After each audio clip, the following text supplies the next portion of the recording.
Hello students, welcome to GPS online English classes. Hope you are healthy and safe at home. We are going to look at an important exercise of lesson 12.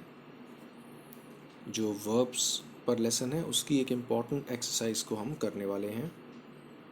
I am scrolling it back, scrolling it down, so I reach page number 48.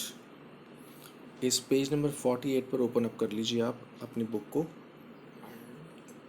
The question is C and it is an important question. Important क्यों है ये मैं बताता हूँ आपको, क्योंकि it's a different type of question. अभी तक आपने ऐसा क्वेश्चन नहीं किया होगा.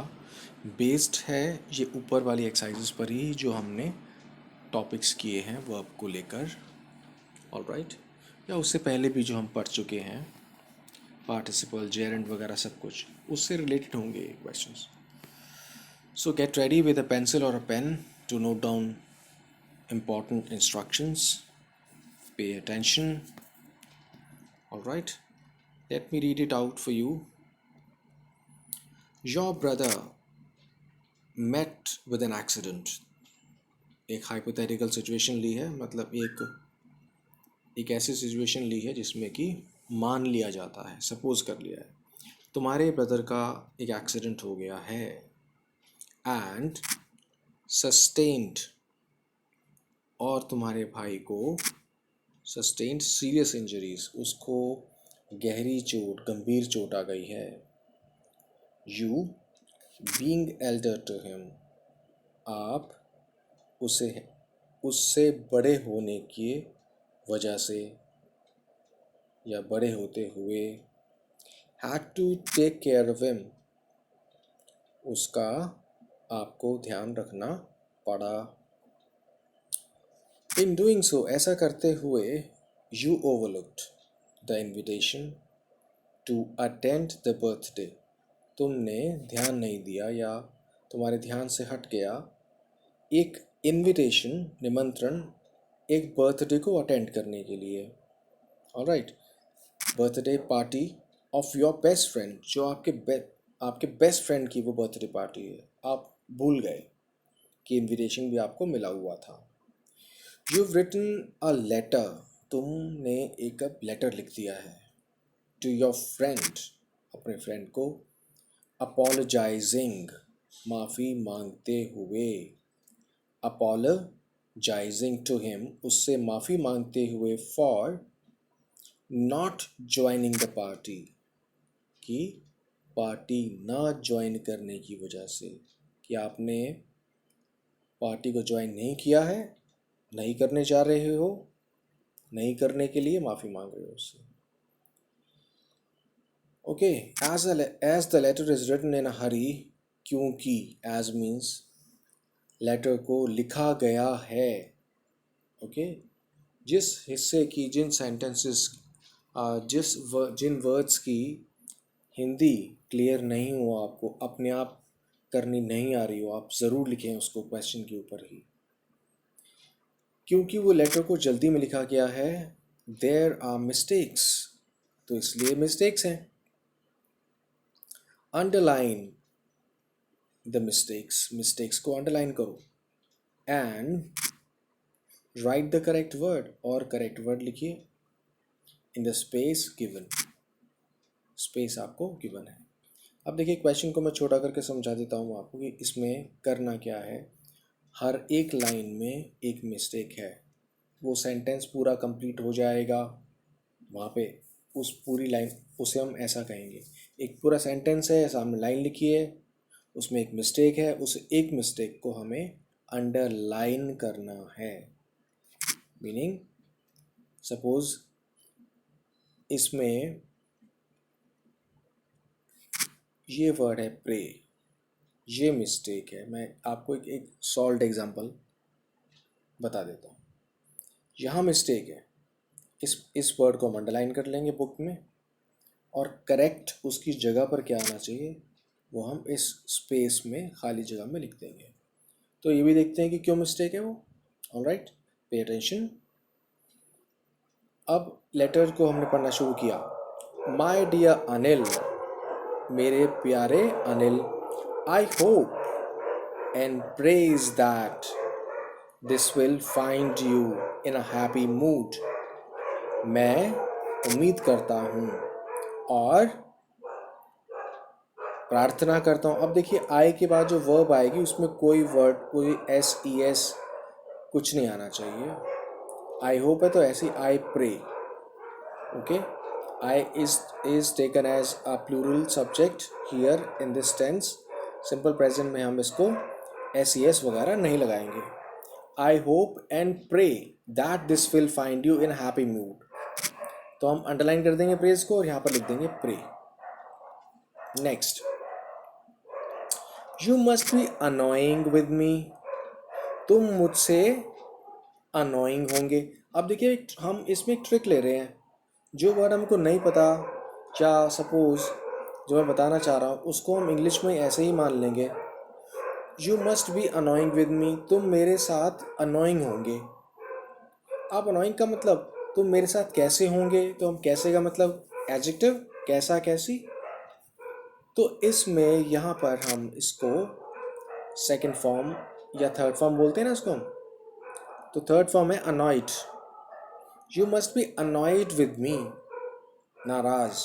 तो अनोइंग को अंडरलाइन करके हम यहाँ पर लिख देंगे, क्योंकि एक ही मिस्टेक है इस पूरे सेंटेंस में, यहाँ से स्टार्ट हुआ है और बर्थडे पार्टी तक ख़त्म हुआ। You must B annoyed with me, तुम मुझसे नाराज़ होंगे। फॉर नॉट ज्वाइनिंग, कि मैंने ज्वाइन नहीं किया है, नहीं ज्वाइन करने के लिए। योर बर्थडे पार्टी, तुम्हारी बर्थडे पार्टी ज्वाइन ना करने के लिए तुम मुझसे नाराज़ होंगे। नाराज़ की इंग्लिश है अनॉइड, तो आईएनजी ना आकर अनॉइड आ जाएगा। प्लीज़ बी गुड इनफ, कि अच्छे, प्लीज़ गुड इनफ मतलब ये एक रिक्वेस्ट करने का तरीका है कि प्लीज़ आप बुरा मत मानना। टू बेयर विद मी, और बर्दाश्त करना किस बात को, and bear with me and reading reading this letter. अब देखिए इसमें अजीब सा लग रहा है। प्लीज़, प्लीज़ के बाद be good, please go out, please do not disturb me, verb की फर्स्ट फॉर्म आती है। तो हम यहाँ पर तो ठीक देख रहे हैं, बी जो बेस फॉर्म है इसकी। प्लीज़ बी गुड मतलब अच्छी तरह, अच्छे अच्छे बच्चे की तरह से या एक अच्छे पर्सन की तरह से मुझे मेरे ना आने को आप बर्दाश्त कर लेना, ठीक है, गुस्सा मत करना। एंड रीड दिस लेटर, और इस लेटर को पढ़ने के लिए भी सहन करना, मतलब मेरा ना आना भी सहन करना और इस लेटर को पढ़ना भी सहन करना। सहन करने का मतलब है क्या शो कर रहा है कि मैं नहीं आ रहा हूँ, फिर भी आप मुझे इस लेटर को पढ़ रहे हो। मन में आ रहा है कि क्या ज़रूरत है पढ़ने की। तो रीडिंग की प्लेस पर रीड ब्लैंक में हम लिख देंगे। ओके, अंडरलाइन ज़रूर करना है। Next is I am sure, मैं विश्वास रखता हूँ, मुझे पक्का है, भरोसा है। यू विल अंडरस्टैंड, तुम समझ जाओगे। द सिचुएशन, उस स्थिति को, उस हालत को। आई वॉज इन, जिसमें मैं था। मैं था या मैं हूँ, क्योंकि ये हम उसको बता रहे हैं कि मुझे पक्का विश्वास है। तो इसका मतलब अभी हम प्रेजेंट की बात कर रहे हैं, तो आई वॉज के बदले हो जाएगा आई एम इन। तो यहाँ पर हम एम वर्ड लिख देंगे और वॉज को कर देंगे underline. We move to the next one. On the same day, अब वो एक्सप्लेन कर रहा है कि क्या रीज़न है, मैं क्यों नहीं आ रहा हूँ। On the same day a police constable informing मी, उसी दिन एक पुलिस कांस्टेबल ने मुझको क्या किया, इन्फॉर्म किया। तो हम क्या बोल देंगे, इन्फॉर्म्ड, क्योंकि हम मीनिंग निकाल रहे हैं। इन्फॉर्म किया, ठीक है, किया, गया, खाया, सोचा, लिखा, पढ़ा, याद किया, वीडियो ओपन किया। जिसकी एंडिंग ऐसे आती है उसमें सेकंड फॉर्म्स लगती हैं। तो इन्फॉर्मिंग के बदले इन्फॉर्म्ड मी, मुझे इन्फॉर्म किया, सूचना दी, दैट कि मेरा ब्रदर शैलेंदर हैड फॉलन, गिर गया था, ऑफ द मोटर बाइक, एक मोटर बाइक से। वो बाइक चला रहा था, बाइक से गिर गया। तो इन्फॉर्म्ड आ जाएगा यहाँ पर, और हम इस स्पेस में फिर उसके सामने ही यहाँ पर लिख देंगे। Next, I go with the constable to the site of the accident. इसमें बताया गया है आई गो मीन्स मैं जाता हूँ, लेकिन हम बात किसकी कर रहे हैं कि उसका फ्रेंड, उसका ब्रदर गिर गया था शैलेंद्र, तो गिर गया था पुरानी पास्ट की बात हो गई, और हम पास्ट की बात को बताने के लिए सेकंड फॉर्म का यूज़ कर सकते हैं। I went with the constable, मैं पुलिस वाले कांस्टेबल के साथ गया, टू द साइट, उस जगह पर, ऑफ द एक्सीडेंट। कि अब देखिए एक और मिस्टेक आ गई है इसमें ये जो वर्ड आ रहा है साइट, ये नज़र या दृष्टि के लिए यूज़ होता है। यहाँ पर साइट की स्पेलिंग होगी SITE, जगह, प्लेस। इसको बोलते हैं नज़र, जैसे आई साइट वीक है, साइट होता है, ठीक है, साइड नहीं होता। तो इसमें दो मिस्टेक्स हैं। I went with the constable to the site of accident, तो आप क्या कीजिए, इसमें दोनों वर्ड्स लिख दीजिए और दोनों अंडरलाइन करने हैं यहाँ पर। ऑलराइट, गो भी अंडरलाइन करना है एंड साइट को भी अंडरलाइन करना है। यहाँ पर कौन सा साइट आएगा, SITE, जिसका मतलब होता है प्लेस। तो मुझे जाना पड़ा जहाँ पर एक्सीडेंट हुआ था उसकी जगह पर। Next, I take my brother to the nearest hospital. पुरानी ही बात बता रहा है, वो पिछली इंसिडेंट को बता रहा है, मुझे ले जाना पड़ा तो मैं ले गया। I took my brother, second form, जैसे आई वेंट किया हमने, I took my brother to the nearest hospital, मैं पास वाले हॉस्पिटल में अपने ब्रदर को ले गया। तो फिर वही लिख देंगे आप सामने, TOOK। Next, he was admitted to the hospital for a day. अब देखिए, ही वॉज एडमिट लिख रहे हैं हम, ये है हेल्पिंग वर्ब, मेन वर्ब है इसमें एडमिट। हेल्पिंग वर्ब के बाद मेन वर्ब ऐसे ही नहीं आ सकती, या तो ING लगना चाहिए या फिर पैसिव फॉर्म में थर्ड फॉर्म बनने चाहिए। तो मैं ले जा रहा था तो सूटेबल नहीं है, या फिर इसमें जो आ रहा है कि वो एडमिट हो रहा था, ये कहना सूटेबल नहीं है। हम ये कहेंगे उसको एडमिट किया गया था। पैसिव वॉइस में यही मतलब निकलता है। तो ही वॉज एडमिटेड का मतलब उसको हॉस्पिटल में एडमिट कर लिया गया था फॉर अ डे, एक दिन के लिए। ओके, इसको आप ऐसे ही समझ लीजिए, अगर आपको लास्ट क्लास से मालूम है, जो जिस क्लास से आप आए हैं 6 से पैसिव का, तो आपको समझ में आ गया होगा। अदरवाइज हम पढ़ेंगे हमारा पैसिव का जब टर्न आएगा। आई वॉज एडमिटेड, ADMITTED, इसी को अंडरलाइन करना है। Next, I had to stay, to के बाद हमने इन्फिनेटिव किया हुआ है, 2 + V1। I had to stay with him in the hospital, मुझको रुकना पड़ा था। I had to stay. Infinitive वाली एक्सरसाइजेस GPS के चैनल पर जाकर भी देख सकते हो, इस बुक में से भी आप चेक कर सकते हो। तो मुझको स्टेशन में उसके साथ रुकना, तो मुझे हॉस्पिटल में उसके साथ रुकना पड़ा। अर्ली नेक्स्ट मॉर्निंग, अगली सुबह जल्दी से। I sent you the card, मैंने तुम्हें कार्ड भेजा। एंड गिफ्ट, और गिफ्ट भेजा। विच आई हैड, जो कि मैंने purchase a few days earlier, जो मैंने कुछ दिनों पहले ख़रीदा था। अब देखिए, हैड के बाद वर्ब की फर्स्ट फॉर्म यूज़ की हुई है V1, हमें V3 यूज़ करनी है, past participle. Purchased, I had purchased a few days earlier, मैंने तुमको एक कार्ड भेजा और एक गिफ्ट दिया जो कि मैंने कुछ दिन पहले ही परचेस किया था। तो हैज़, हैव और हैड के बाद अगर कभी भी वर्ब आएगी तो हम उसे बोलेंगे थर्ड फॉर्म में लिखेंगे। तो हमें सिर्फ D लगाना है यहाँ पर उसके बाद। I am once again sorry, मैं फिर दोबारा से अफसोस, मतलब सॉरी हूँ, इस बात को का अफसोस जाहिर करता हूँ, दुख व्यक्त करता हूँ। फॉर नॉट फॉर के बाद वर्ब के साथ ing, for not turning up. Prepositions जो हैं, जैसे फॉर है इसके साथ ing लगेगा। For not turning up, turning up का मतलब ना आने के लिए, उपस्थित ना होने के लिए।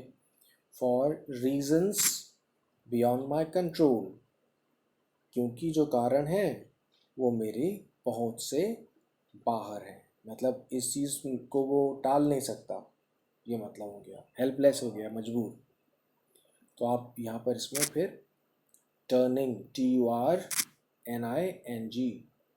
अंडरलाइन करके लिख लेंगे स्पेस में। Can I invited you for tea. अब देखिए, can you give me a pen, can I stand up, तो फर्स्ट फॉर्म आनी चाहिए। मॉडल वर्ब्स के बाद फर्स्ट फॉर्म आती है। Can I invite you for T, क्या तुमको मैं चाय के लिए इनवाइट कर सकता हूँ एनी डे दिस वीक, इस पूरे वीक में किसी भी दिन। ऑलराइट, तो कैन आई, इनवाइट आ जाएगा। इनवाइट को अंडरलाइन कर लेंगे आप, इनवाइटेड का इनवाइट कर देंगे। You your acceptance will indicated the gesture.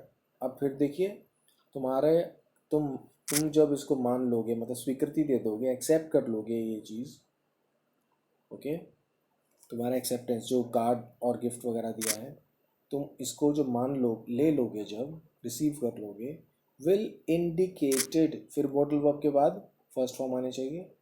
Will indicate the gesture, वो माफ़ी का एक तरह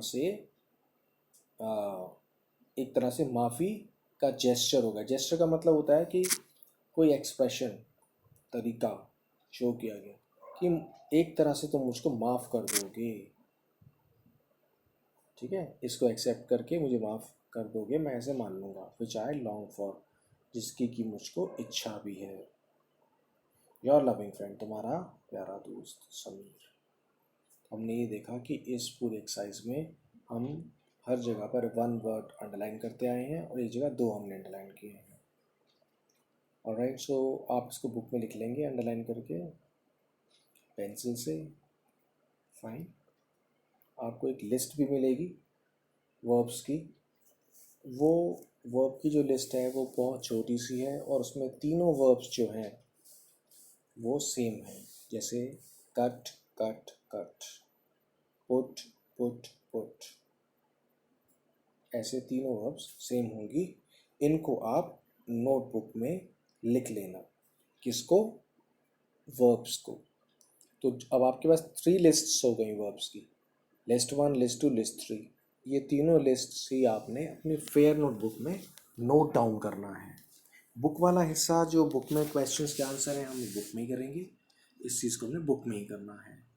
जो ऊपर ब्लैंक्स वाला आपको दिया गया था वो भी आपने इसी में फिलअप करना है, इसको नोटबुक में नहीं आपने नोट करना है। Alright, so I hope you understand this. Take care of yourself. See you later. Thank you so much.